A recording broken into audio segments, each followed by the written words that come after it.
Take us a good morning, everyone. Respected resource person to this meeting, resource person of today's meeting, Dr. Chaudhary from Bibulba College, respected Principal Sir, respected Jeevanori Forest Sharma, respected former Principal Saha Sir, respected my all professors of this college, faculty, non-teaching staff, and my dear students. Today, it is my pleasure to preside in this type of meeting related with we are going to discuss major reforms in accreditation of higher education, new education policy (NEP). So I request, first of all, I thank everyone for the meeting or for the session. First of all, I congratulate our resource person, Dr. Chaudhary, to present here as research person, and our new nominee, Forest Sharma, he will inaugurate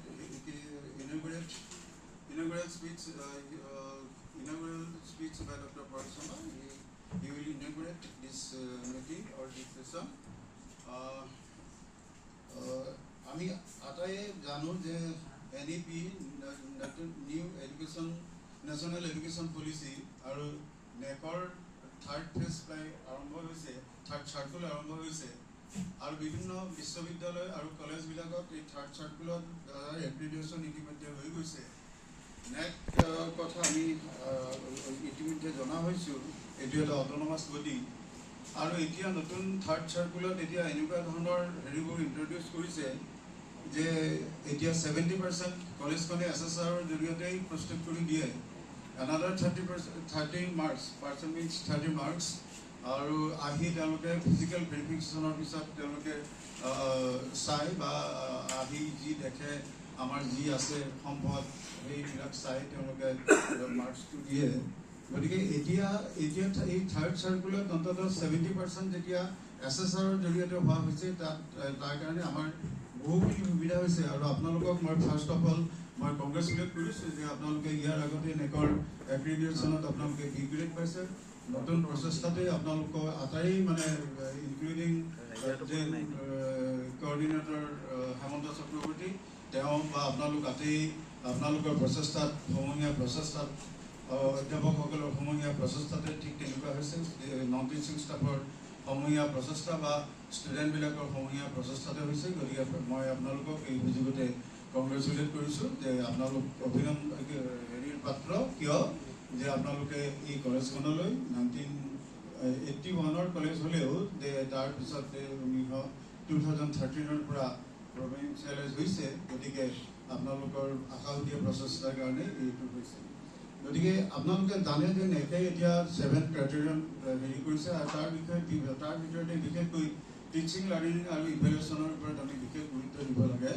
আৰু নতুনকৈ 70 আৰু 30 হেৰি হোৱাৰ পিছত এতিয়া আকৌ নতুন third চাৰ্কুলত নতুন ক্ৰাইটেৰিয়নবিলাক ইণ্ট্ৰডিউচ কৰিছে, আৰু এডিশ্যনেলি আমাৰ বেষ্ট প্ৰেক্টিচটো এতিয়া আহিছে। বেষ্ট প্ৰেক্টিচৰ ওপৰতে নিৰ্ভৰ কৰি বিভিন্ন কলেজে সেইদিনা KRV Kamakhyaram Barua college KRV girls কলেজৰ আমাৰে কলিগ আছিল ডক্টৰ চন্দ্ৰমা গোস্বামী, তেখেতে এতিয়া প্ৰিন্সিপাল হৈছে। তেওঁলোকে মানে কৈছে যে তেওঁলোকৰ বেষ্ট প্ৰেক্টিচটোৰ কাৰণেই এতিয়া মানে কি হ'ল যে তেওঁলোকে এখন ফুলনি কৰিছে, আন তেনেকুৱা ধৰণৰ আছে। সেই প্ৰেক্টিচৰ কাৰণে নেকৰ টিমটো, কাৰণ নেকৰ টিমত এগৰাকী ফৰ্মাৰ ভাইচ চেঞ্চেলৰ থাকে, এগৰাকী কোঅৰ্ডিনেটৰ থাকে, আন এগৰাকী পি টিমটোত আন এগৰাকী মেম্বাৰ থাকে, কলেজ টিচাৰে হয় বা ইউনিভাৰ্চিটিত কম্পনেণ্টলি প্ৰিন্সিপাল আহে। গতিকে ঠিক তেনেকুৱা, গতিকে আমাৰ বেষ্ট প্ৰেক্টিচটো ফিউচাৰলৈ আমাৰ মানে খুব ভাল হ'ব লাগে। ভাবোঁ বিভিন্ন ধৰণৰ স্কোপ আমাৰ এনেকুৱা কলেজবিলাকত আছে, আৰু এডন কোৰ্চবিলাক এতিয়া নতুনকৈ ইণ্ট্ৰডিউচ কৰিছে। এডন কোৰ্চ আপোনালোকেও ঠিক তেনেকুৱাকৈ এডন কোৰ্চবিলাক কমাৰ্চ ৰিলেটেড এডন কোৰ্চ যদি আছে, আগন্তুক সময়ত আপোনালোকে কমাৰ্চ ৰিলেটেড এডন কোৰ্চবিলাক কৰিব পাৰিব।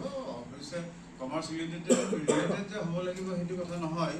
আৰু স্বয়মৰ জৰিয়তে এতিয়া আপোনালোক IIT বিলাকে স্বয়মৰ জৰিয়তে এতিয়া বিভিন্ন ধৰণৰ কলেজ টিচাৰ প্ৰফেচাৰবিলাককে হওক ষ্টুডেণ্টবিলাকেই স্বয়মত এডমিশ্যন লৈ তেওঁলোকে নিজেই কোৱালিফাইড হ'ব পাৰে। গতিকে স্বয়মৰ এগৰাকী টিচাৰ মানে এপইণ্টমেণ্ট কৰিব লাগিব এজ কৰ্ডিনেটৰ, আৰু তেওঁ গোটেইখিনি চোৱা চিতা কৰিব আৰু স্বয়মৰ জৰিয়তে ষ্টুডেণ্টবিলাকে বা আমাৰ হেৰিবিলাকে পৰীক্ষা দিব পাৰিব, সেইটো কৰিব পাৰি। ABCৰ কথাটো আপোনালোকে জানে, একাডেমিক বেংক যিটো ষ্টুডেণ্টবিলাকৰ যিটো ক্ৰেডিট হেৰি আছে সেইটো আপোনালোকৰ আমাৰ বেংকত জমা হোৱাৰ দৰে জমা হৈ থাকে, আৰু ইয়াৰ পিছলৈ আমি ষ্টুডেণ্টবিলাকক ঠিক তেনেকুৱাকৈ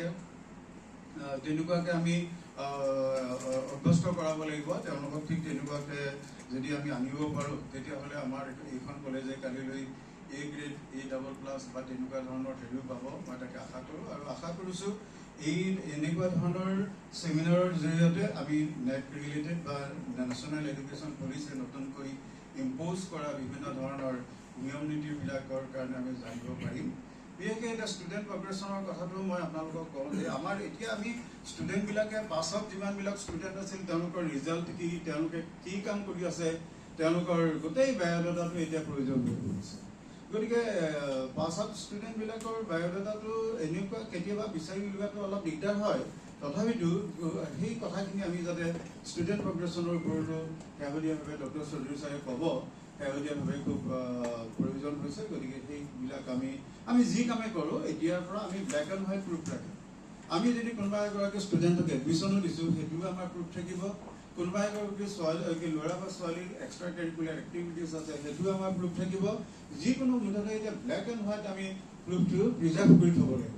যি কামেই কৰোঁ, যোনটো ডিপাৰ্টমেণ্টে যিয়ে কৰে, মই আপোনালোকক অনুৰোধ কৰিছোঁ আপোনালোকে যেন ঠিক তেনেকুৱাকৈ গোটেইবোৰ কথা এতিয়াৰ পৰা ব্লেক এণ্ড হোৱাইট প্ৰিজাৰ্ভ কৰে, আৰু তেতিয়াহ'লে আমাৰ আৰু বিশেষ অসুবিধা নহ'ব। মই আশা কৰোঁ ডক্টৰ চৌধুৰী ছাৰে এই গোটেইখিনি কথাৰ ওপৰত বিৱৰি ক'ব, নতুনকৈ যি ক্ৰাইটেৰিয়ন কেতিয়া হেৰি হৈছে ইণ্ট্ৰডিউচ কৰিছে তাৰ ওপৰত। এতিয়া মই অৱশ্যে এজ পাৰ প্ৰগ্ৰেমৰ কথাটো কৈছোঁ। এতিয়া প্ৰগ্ৰেমখন ঠিকেই হৈছে হেৰিটো, এতিয়া ষ্টেজ টু ফাৰ্ষ্ট ষ্টেজ হ'ল নেকি, এনেকুৱা এবাৰ দিয়ে হওক। এতিয়া আছে next program is inaugural speech by professor Paresh Sharma. মই চেয়াৰমেন হিচাপে এই হেৰি আসন গ্ৰহণ কৰিছোঁ, আৰু ইনঅগ্ৰেল স্পীচ দিবৰ কাৰণে আমাৰ প্ৰফেচৰ পৰেশ শৰ্মাক অনুৰোধ কৰিছোঁ। তেখেত আমাৰ মঙলদৈ কলেজৰ IPSৰ কৰ্ডিনেটৰ আছিল খুব দীঘলীয়া সময়ৰ কাৰণে। ইকনমিক্স ডিপাৰ্টমেণ্টৰ পৰা তেখেতে ৰিটায়াৰ কৰিছে এছ'চিয়েট প্ৰফেচৰ হিচাপে। তেখেতে নেট ৰিলেটেড কথাত তেখেতৰ বহুখিনি অভিজ্ঞতা আমাতকৈ আছে। তেখেতেও এটা স্পীচ এটা দিব, আৰু তাৰ পিছতে হ'ব আমাৰ চৌধুৰী ছাৰে স্পীচ দিব, স্পীচ বাই গেষ্ট